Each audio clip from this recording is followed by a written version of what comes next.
ইসলাম নুরানি মাহফিল করে রাত 1টার দিকে যখন বাড়ির দিকে ফিরে আসে, আসার পরে যখন দরজায় আমি নক দিই, সঙ্গে সঙ্গে আমার মা দরজা খুলে দেয়।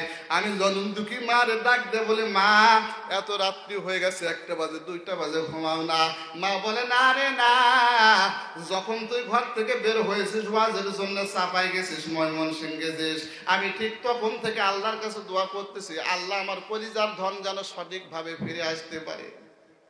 আমি বললাম আমার বউ সন্তান কোথায়? বলতেছে ঘরের ভিতর ঘুমাইতেছে।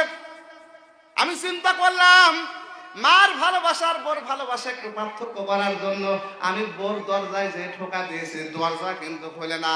1টা বার নয়, 2টা বার নয়, 10টা বার যখন ঠোকা দিয়েছে দরজা খুলে চোখ ডুলতে ডুলতে বউ আমাকে বলতেছি, টাকা আজকে কয় টাকা দিছে গো?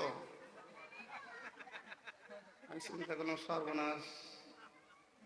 আমি চিন্তা করলাম ঠিক আছে, এবার সন্তানের দিকে দেখি, ঘুমায় আছে। আমি ডাক দিচ্ছি বারবার করে, উমর একটু উঠো না, তোমার আব্বা ঘরে আছে। এবার চোখ দলতে দলতে সন্তান আমার উঠা পকেটের দিকে হাত দেয়, বলে আব্বু আমার নামে কি কিছু আনছনি? আমি চিন্তা করলাম আহারে, আমার মা যখন দরজা খুলে দিল বলল, বাবা রে যখন তুই ঘর থেকে বের হয়েছিস আমি আর কোনো কিছু খাই নাই, শুধুমাত্র আল্লাহর কাছে দোয়া করতেছি আমার সন্তান কখন ফিরে আসবে। আর আমি তাকায় দেখলাম বউ আর সন্তানের অবস্থা, টাকা কয়